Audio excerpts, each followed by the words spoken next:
Nous saluons dans le nom de Jésus. Nous rendons grâce au Seigneur qui nous donne la grâce de commencer les 7 jours de prière et d'enseignement.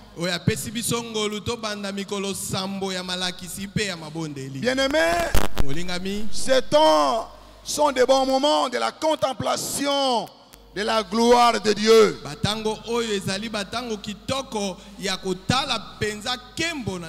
Malheureusement que certains ne comprennent pas. Il y a des moments quand Dieu nous convoque, quand Dieu nous appelle, nous devons l'adorer, nous devons le louer et nous devons prier également et écouter la parole de Dieu. Bien-aimés, dans le livre des Proverbes on dit le fer aigu c'est le fer. Il y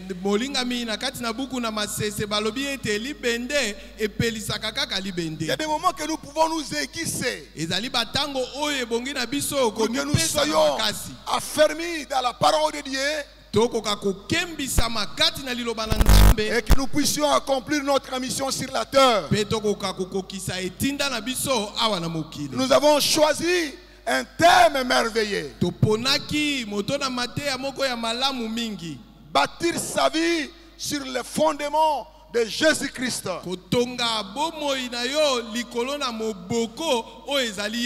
Bâtir sa vie sur le fondement de Jésus-Christ. Bâtir l'église sur le fondement de Jésus-Christ. Bâtir sa famille sur le fondement de Jésus-Christ. Bien-aimé, l'objectif que nous nous assignons dans cet enseignement, que chacun de nous, comme chrétiens, puisse poser sa vue sur Christ Jésus. Si on est avec Dieu, il peut créer des opportunités pour nous. Bien-aimés, Marie et Joseph, quand ils ont eu le fils de Jésus, ils ne savaient pas comment on pouvait les amener le parfum. On pouvait les amener l'or. Amen. Amen. Mais Dieu avait envoyé les mages depuis l'Orient pour amener de l'or, de l'encens pour Jésus.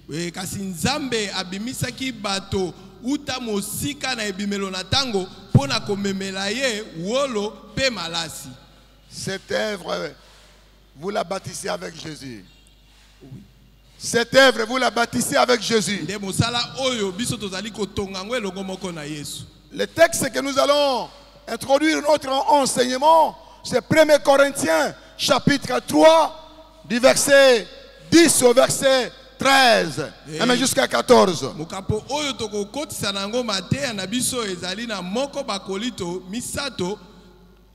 1 Corinthiens chapitre 3 du verset 10 jusqu'au verset 13 même jusqu'à 14. Nous lisons au nom du Seigneur. Amen.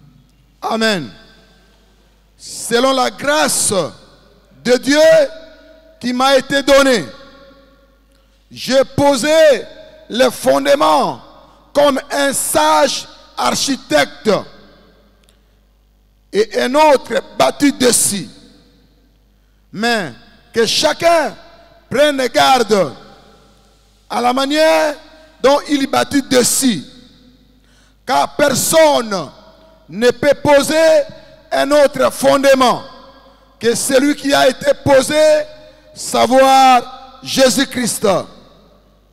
Or, si quelqu'un bâtit sur ce fondement avec de l'or, de l'argent, des pierres précieuses, du bois, du foin et du chaume, l'œuvre de chacun sera manifestée. Car le jour la fera connaître, parce qu'elle se révélera dans le fait. Et le fait éprouvera ce que l'œuvre de chacun. Si l'œuvre est bâtie par quelqu'un sur le fondement civiste, il recevra une récompense. Parole du Seigneur. Amen. Amen. Amen. Amen, amen. Amen. Pendant le 6 ou les 7 jours de la semaine ici, voici le texte qui va guider les différents orateurs.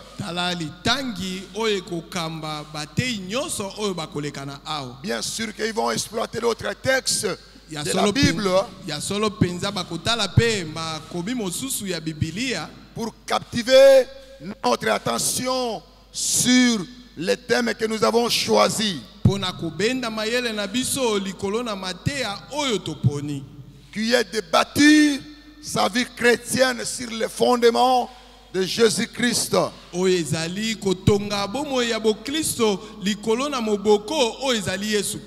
Bien-aimés dans le Seigneur, nous savons que construire une maison ou bâtir une maison n'est pas une tâche facile.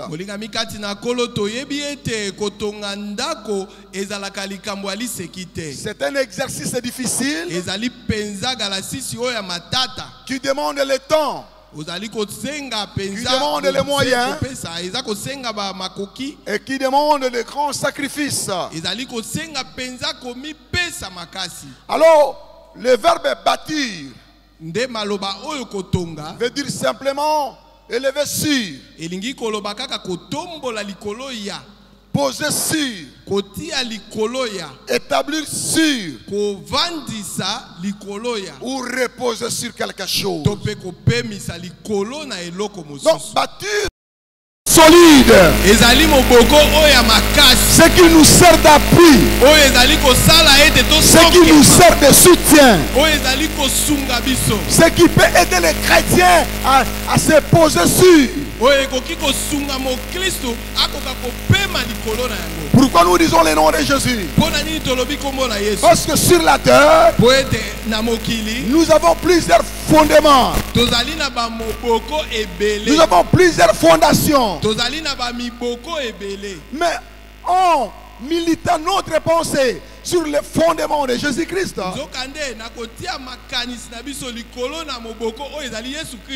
nous avons la responsabilité ou le devoir de faire disparaître d'autres fondements sur lesquels nous avons misé notre vie.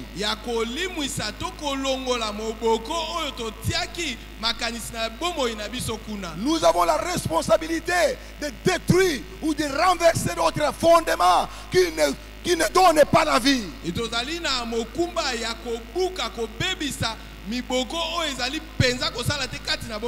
Le seul fondement qui nous donne la vie, ou la fondation que nous nous appuyons, que nous nous reposons, nous l'église du Seigneur, c'est Jésus-Christ.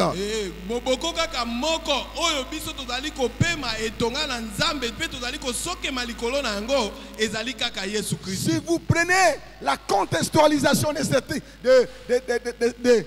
chapitre 3,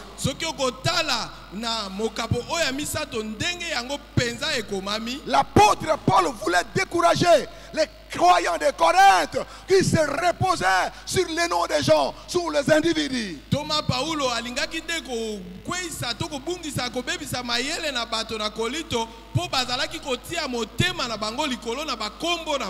Bien-aimés dans le Seigneur, nous devons nous reposer sur Jésus, qui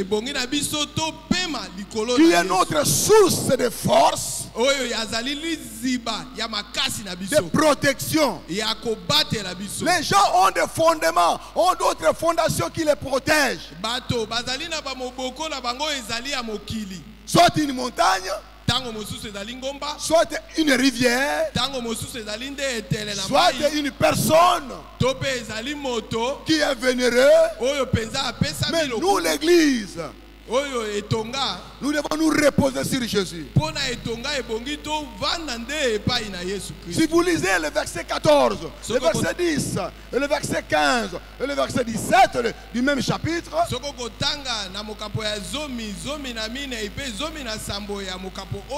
l'apôtre Paul est en train de dénoncer un certain nombre de bâtisseurs.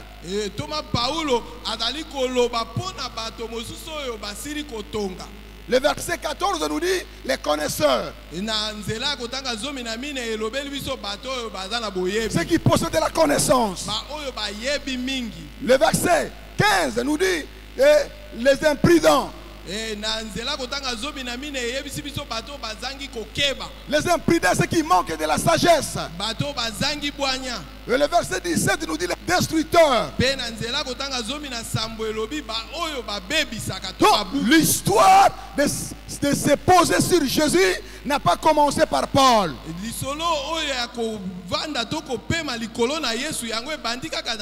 Jésus lui-même donne un exemple dans Matthieu chapitre 7, verset 24 jusqu'au verset 27.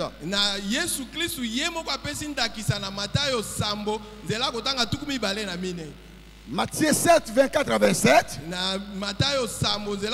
Jésus donne l'exemple des deux bâtisseurs. Bien sûr, c'était pour amener le peuple de Dieu à écouter, à pratiquer et à obéir au commandement de la parole de Dieu.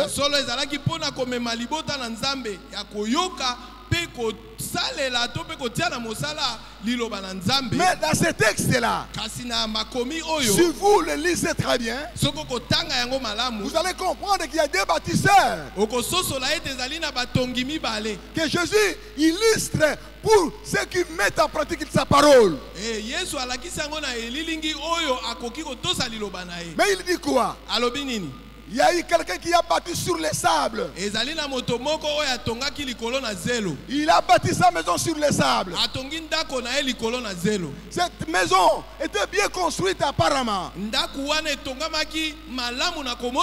À l'apparence, vous voyez une belle maison. Mais les jours où la tempête avait soufflé, il y a eu la tempête, il y a eu les épreuves. Cette maison s'est écroulée. Cette maison était tombée. On dit la destruction était grande.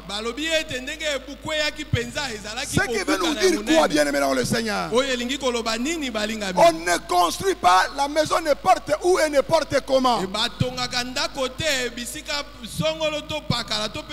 avec n'importe quel matériel. Ils ont construit sur les sables. Mais la fondation n'était pas solide. C'est comparable à un chrétien des apparences. Un chrétien des apparences. Que vous voyez fréquenter l'église. Que vous voyez fréquenter l'église. Que vous voyez prêcher. Que vous voyez chanter. Mais quand il y a les tempêtes, quand il y a les épreuves de la foi, il se brise, il s'écroule. Mais si une maison est mal bâtie, si elle tombe, les dégâts seront incommensurables.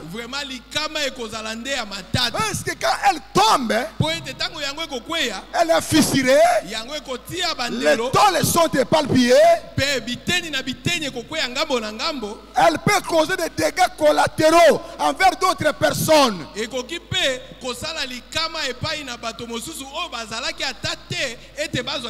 Bien-aimé, un chrétien qui n'est pas fondé sur Jésus-Christ, qui n'est pas solidement ancré en Jésus-Christ, s'il tombe, il peut fondre la foi de beaucoup de gens. Une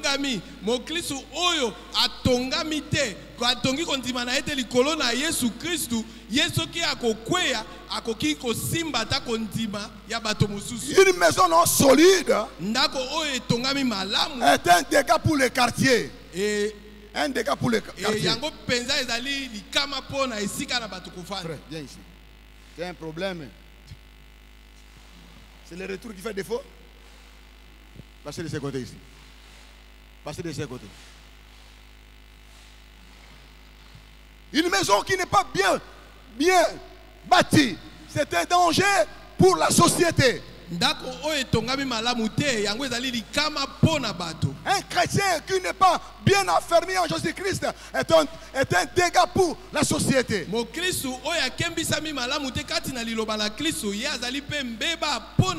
Mais Jésus donne un autre exemple. Mais dit l'autre a bâti sur le roc. Bien aimé dans le Seigneur. Et cette maison qui est sur le roc avait une bonne fondation. Cette maison par apparence était une bonne maison comme l'autre. Mais ce qui le différencie, c'était le matériau de construction. L'autre sur le roc. Mais laissez-moi dire à quelqu'un ce soir que Jésus est le rocher des âges. Il est le rocher des âges. C'est ce rocher-là qui a existé depuis l'Ancien Testament, mais qui a revêtu la chair dans le Nouveau Testament.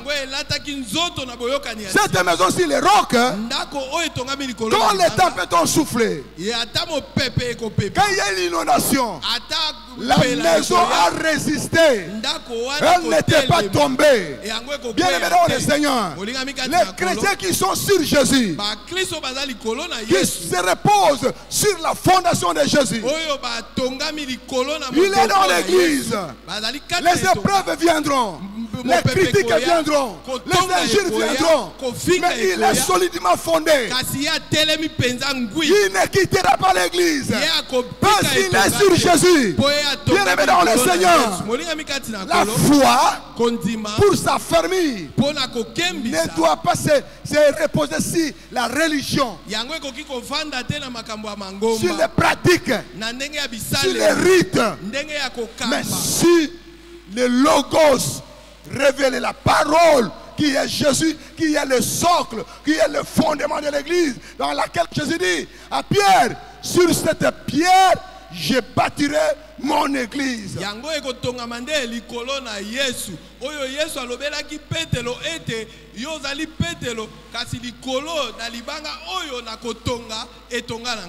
Quel type de matériel vous avez bâti votre vie? Bien aimé dans le Seigneur, le vrai matériel pour la vie chrétienne, c'est Jésus-Christ.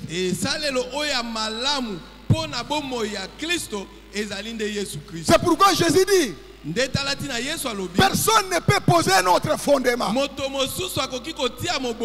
C'est seulement celui qui a été bâti. Savoir Jésus-Christ. La connaissance de Jésus est un atout majeur pour que notre foi puisse être stable.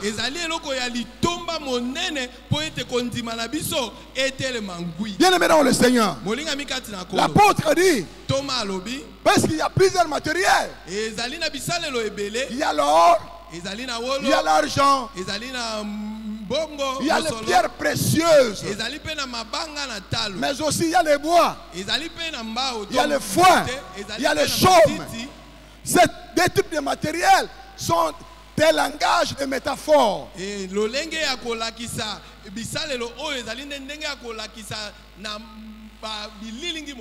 Bien aimé, si quelqu'un est sur Jésus, il est construit ou il est bâti par des matériaux précieux. Certains érudits théologiens donnent des commentaires pour montrer la signification des métaphores employées par l'apôtre Paul dans ce texte ici.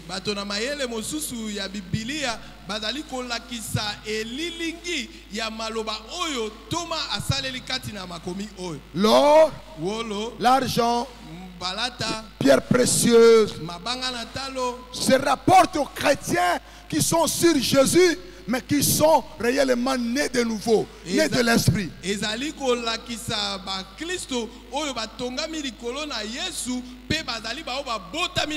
Ceux qui croient à la révélation donnée par Jésus au travers les apôtres.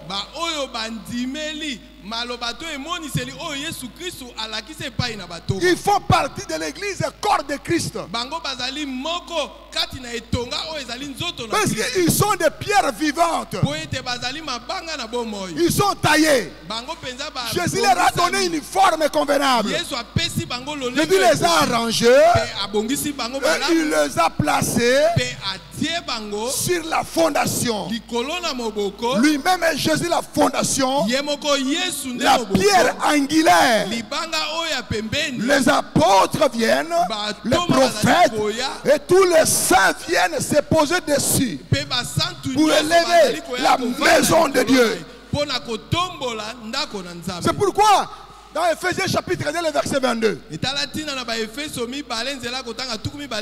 vous avez été édifiés.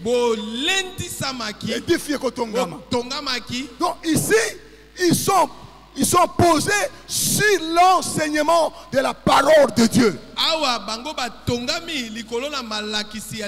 Et Paul écrit à Timothée, dans 2 Timothée chapitre 2, le verset 20. 2 Timothée chapitre 2, le verset 20. Paul dit, vous êtes devenus une habitation de Dieu parce que vous êtes bâtis avec les pierres ou les objets précieux, les objets d'honneur.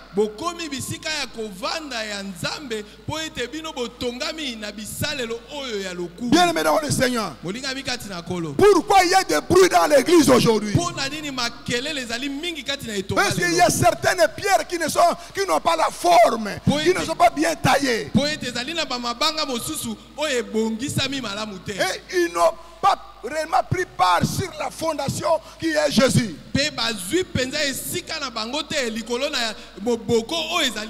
Ils sont sur les gens, ils se reposent sur les noms des individus.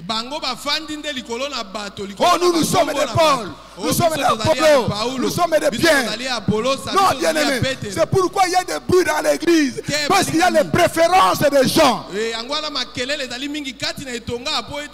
On préfère les noms des gens, des individus.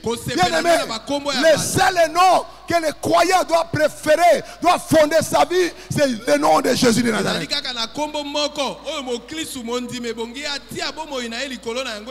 Ne venez pas à l'église parce que vous reposez votre foi derrière le nom d'un individu. C'est pourquoi vous voyez beaucoup, quand cet individu tombe, tout le monde tombe.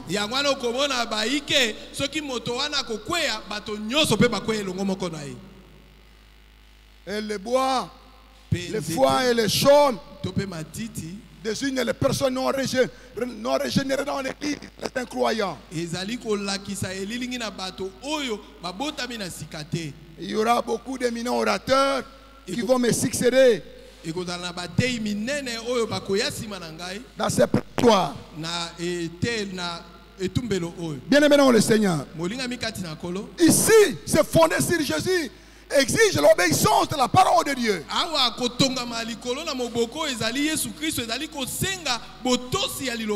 Être quelqu'un qui est assis dans la parole de Dieu.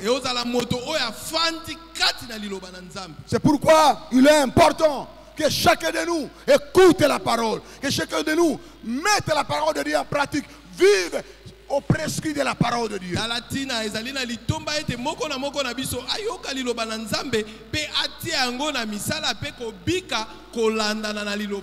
Les autres matériaux sont fragiles. Mais le seul matériel qui est solide, qui est stable, qui peut donner la vie, qui peut soutenir la foi, c'est Jésus-Christ et sa parole. Jésus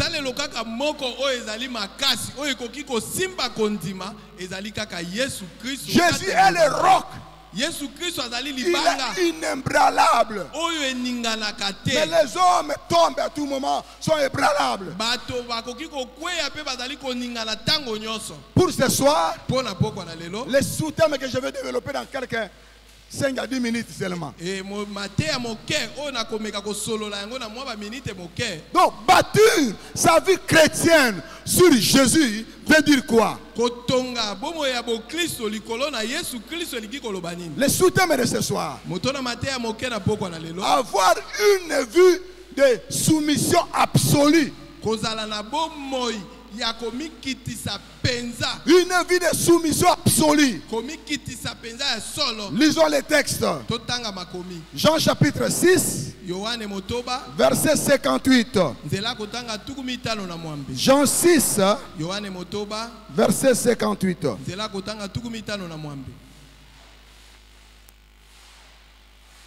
Jean chapitre 6, verset 58. Il est écrit ceci: c'est ici le pain qui est descendu du ciel. Il n'en est pas comme de vos pères qui ont mangé la manne et qui sont morts. Celui qui mange ce pain vivra éternellement. C'est Jésus qui parle. Il parle, il donne un langage imagé. Il est le pain de vie. Il est le pain qui est différent de la manne que Israël avait mangé dans le désert. Ce pain, les Israélites avaient mangé après leur sortie d'Égypte. Mais ils sont morts dans le désert à cause de l'incrédulité. Mais Jésus dit: celui qui mangera ce pain de vie vivra éternellement. Acclamons le Seigneur. Jésus est le pain de la vie. Il nous donne la vie. Celui qui mange, qui s'approprie le pain de la vie, il vivra éternellement. Matthieu chapitre 11, le verset 16 et le verset 17. Vous voyez ici, Israël a mangé, mais il a péri dans le désert. Est-ce qu'ils ne se sont pas reposés sur la parole de la révélation? Ils n'ont pas obéi. Ils ne se sont pas soumis à Dieu. Ils se sont révoltés. Chaque fois qu'ils mangeaient, ils se réjouissaient. Mais s'ils n'en avaient plus, ils se révoltent. Ils insultent Dieu. Ils se révoltent contre Moïse. Matthieu chapitre 11, verset 16 à 17. À qui comparais-je cette génération? Elle ressemble à des enfants assis dans des places publiques et qui s'adressent à d'autres enfants, disent: nous vous en avons joué de la flûte, mais vous n'avez pas dansé. Nous avons chanté des complètes, mais vous n'êtes pas lamenté. Ici, Jésus parle de son auditoire qui était dur d'entendement, frappé de l'incrédulité.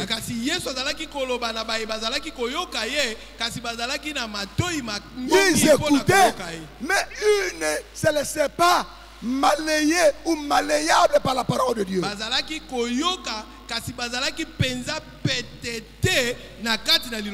Quand on écoute la parole de Dieu et on ne veut pas se soumettre, on est en rébellion contre Dieu.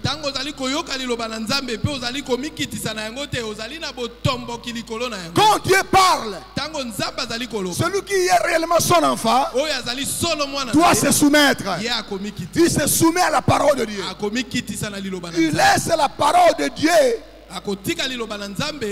entrer dans son cœur, le transformer.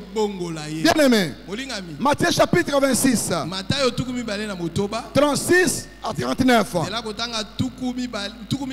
C'est Jésus qui parle.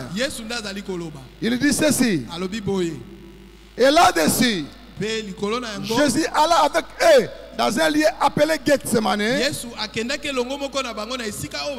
Il dit aux disciples, asseyez-vous ici pendant que je m'éloignerai pour prier. Il prie avec lui Pierre et les deux fils de Zébédée. Et il commença à éprouver de la tristesse et des angoisses. Il leur dit, mon âme est triste jusqu'à la mort. Restez ici et veillez avec moi. Puis ayant fait quelques pas en avant, il s'est jeté sur sa face et pria ainsi, mon Père, s'il est possible que cette coupe s'éloigne de moi. Toutefois, non pas ce que je veux, mais ce que tu veux. Ici Jésus, qui éprouve la passion, mais il veut se soumettre à la volonté de son Père. Il prie non ce que moi je veux, mais ce que toi tu veux. Qu'en est-il de toi aujourd'hui dans l'église? Tu es pasteur, tu es serviteur, mais tu ne veux pas te soumettre à la volonté de Dieu. Tu ne veux pas que ce que Dieu désire s'accomplisse dans votre vie. Toi tu veux ce que toi tu veux que s'accomplisse dans votre vie.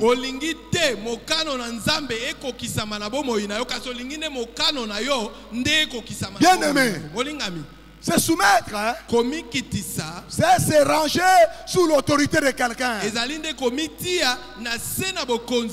Un chrétien qui a une vie de soumission absolue, il se range, il se met sous l'autorité de Jésus.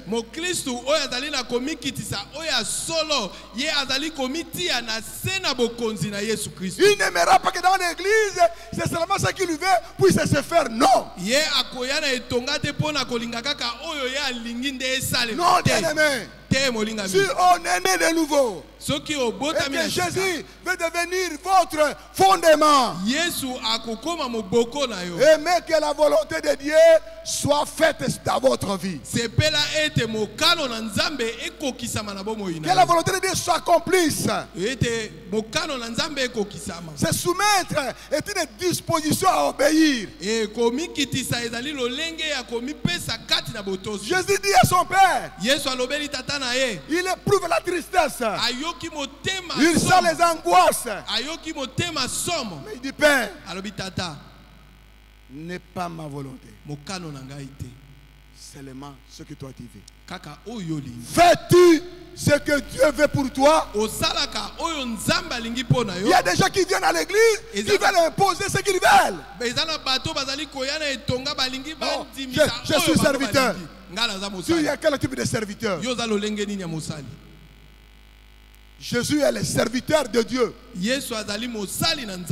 C'est ce qu'Ésaïe nous dit. Il est son serviteur. Mais il dit, Père, non pas ce que je veux, mais ce que toi tu veux, que cela s'accomplisse dans ma vie. Cherche-t-il la volonté de Dieu dans votre vie? Ou tu cherches ta volonté? Ceux qui sont fondés sur Jésus-Christ, malgré que c'est douloureux, c'est souffrant, c'est angoissant, mais il dit, Père, non pas ma volonté, mais que ta volonté. Acclamons le Seigneur. Il ne cherche pas à être satisfait, à se satisfaire, mais il cherche à satisfaire la volonté de Dieu. L'église qui veut être bénie, qui veut être élevée, qui veut que Dieu puisse l'accompagner, c'est une église remplie des hommes et des femmes de soumission. Dans la Bible, nous avons des catégories de personnes que Dieu demande qu'ils soient soumis. Que les enfants se soumettent à leur père en toutes choses. Que la femme soit soumise à son mari.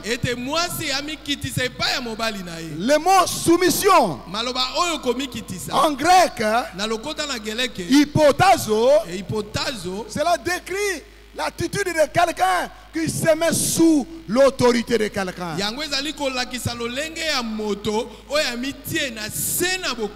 Une soumission à Dieu, à sa parole, mais aussi dans le cadre du mariage, une soumission réciproque entre l'homme et sa femme. Mais nous aussi comme des chrétiens, une soumission réciproque. Si il y a quelque chose, moi je me soumets à la sœur Mamie, elle aussi se soumet aussi, et nous prions et Dieu nous écoute. Il n'y a pas seulement quelques croyants qui doivent se soumettre aux autres et les autres sont comme des patrons, non.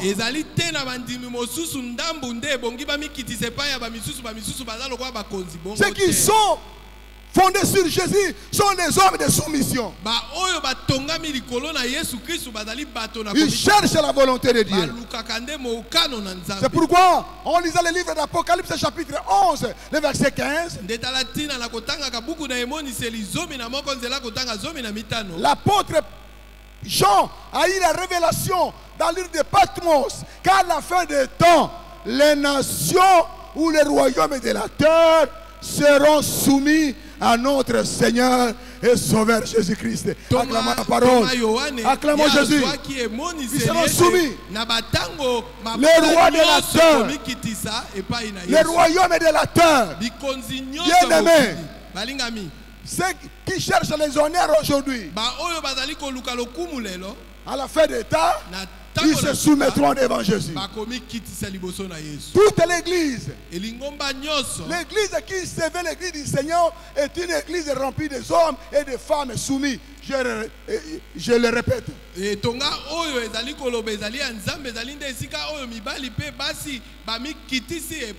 N'aimez pas votre volonté, mon frère. Les jeunes gens, soumettez-vous aux personnes âgées. Ça, c'est la parole de Dieu. C'est simplement cette génération qui ne veut plus se soumettre devant les personnes âgées.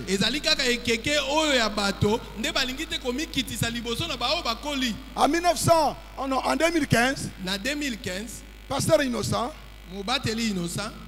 entre dans la bus avec moi. Il a un siège, il y a une dame, il y a moi. Nous avançons, on arrive dans un autre arrêt, vers 7e mairie là-bas.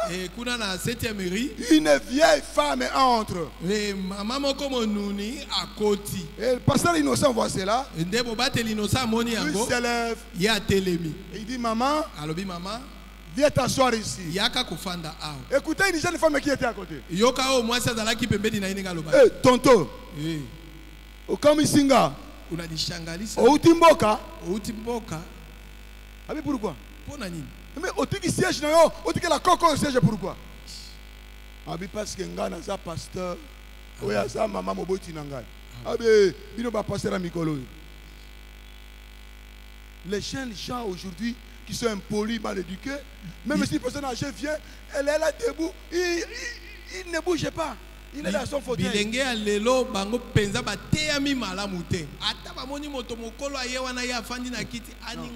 Nous devons nous soumettre aux personnes âgées. C'est leur devoir du respect. Le respecter. Quand on se soumet à une personne, on lui accorde la révérence.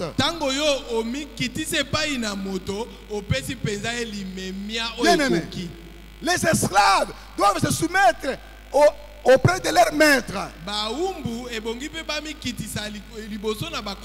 Même s'il est païen, si tu es réellement chrétien, tu les doigts les égards. Tu te soumets à lui. Bien aimé dans le Seigneur, j'espère que le temps est largement parti. Je vais donner 3 petits exemples. Même deux. Premièrement, c'est le centenier romain. Luc chapitre 7. Luc 7. Le verset 8 à 10. Luc chapitre 7. Verset 8 jusqu'à 10.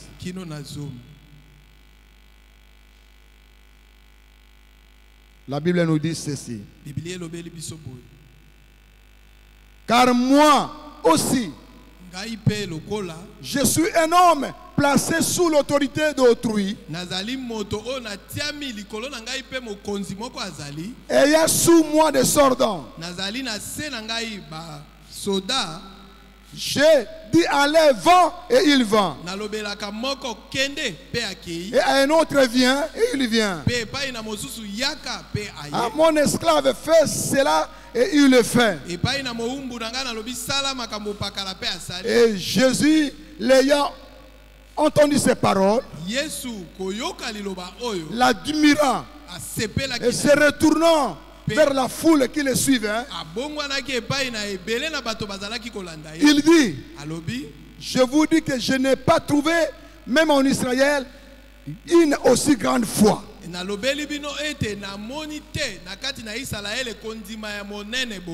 Cet homme élevé, un général romain, j'ai des gens à mon service, des subalternes. Je dis allez, vent, et il vend. À mon esclave, fais ceci, et il le fait. Mais pour Jésus, il se soumet. Il ne prend pas tant de peine de venir vers moi. Dis seulement une parole. Dis un mot. Et mon serviteur sera guéri. Quand il voit Jésus, il voit que Jésus est supérieur à lui. Même s'il donne des ordres aux gens, mais il se soumet à Jésus. Dis un mot, mon maître. Dis une parole. Combien de paroles tu as déjà entendu dans cette église?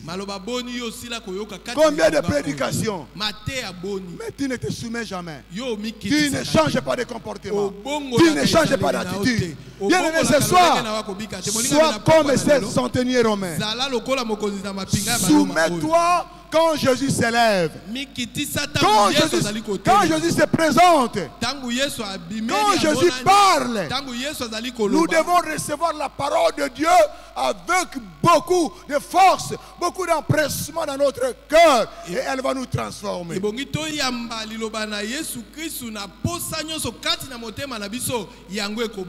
Apprenons à faire de Jésus la fondation de notre vie. Il a entendu beaucoup de paroles, mais qui n'ont jamais changé la vie de son serviteur. Mais il dit à cet homme ici, s'il parle seulement, mon serviteur sera guéri. Bien aimé, prenez Jésus comme le socle de votre vie. Ton caractère ne change pas ici dans cette église.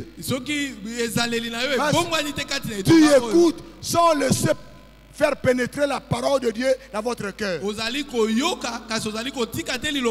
le même. Bien aimé, si tu reçois Jésus, la parole vivante, ta vie changera.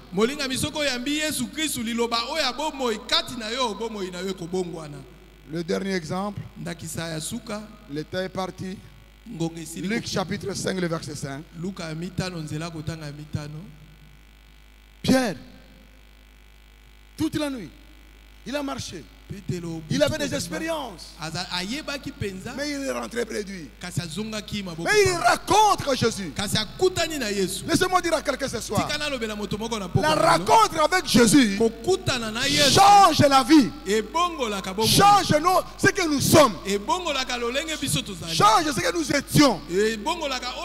Quand on rencontre la parole de Dieu, on accepte qu'elle puisse se prendre dessus. Sur vos attitudes, sur votre expérience, sur votre vie passée, votre vie change et vous devenez un missionnaire de Jésus.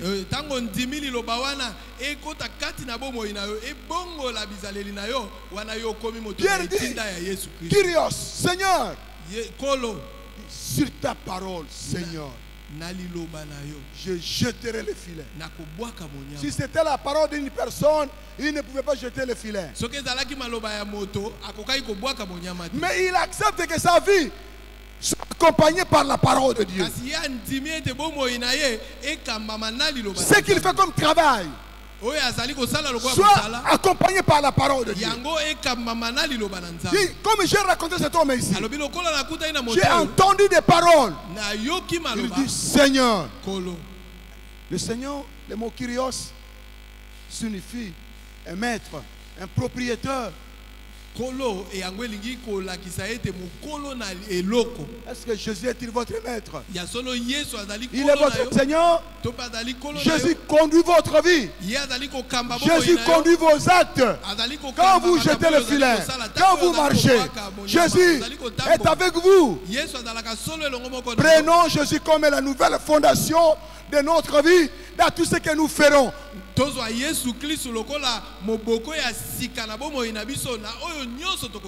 C'est pourquoi quand les autres disciples sont partis,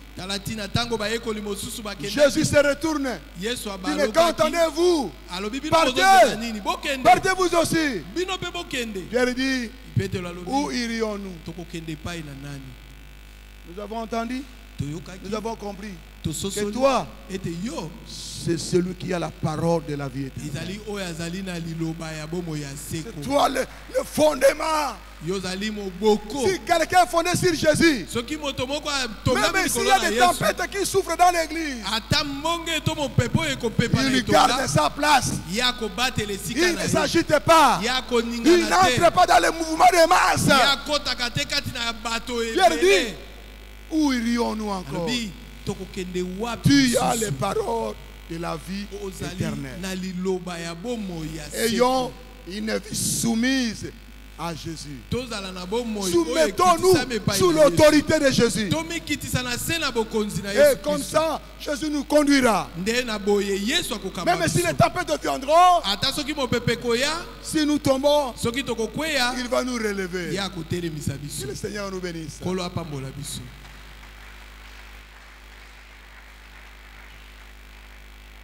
Levons-nous, on va prier. Que chacun revoie le fondement de sa vie ce soir. Sur quel fondement est bâti votre foi, votre vie? Levons-nous s'il vous plaît. Sur quel fondement? Sur quel fondement? Quels sont les matériaux qui accompagne votre foi, qui accompagne votre vie? J'aimerais que nous puissions prier en détruisant les autres fondations, en rabaissant les autres fondements dans nos vies.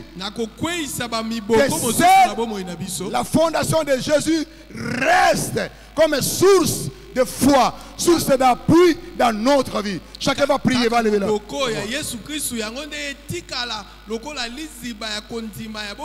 Prions le Seigneur.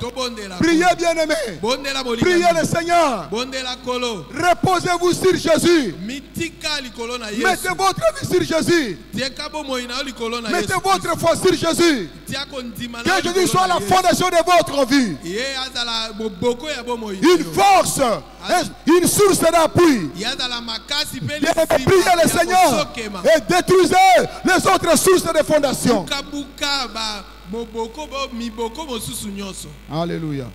Prions, bien-aimés. Prions. Oh Jésus. Merci Seigneur pour ce soir. Nous voulons bâtir notre vie sur toi, Père.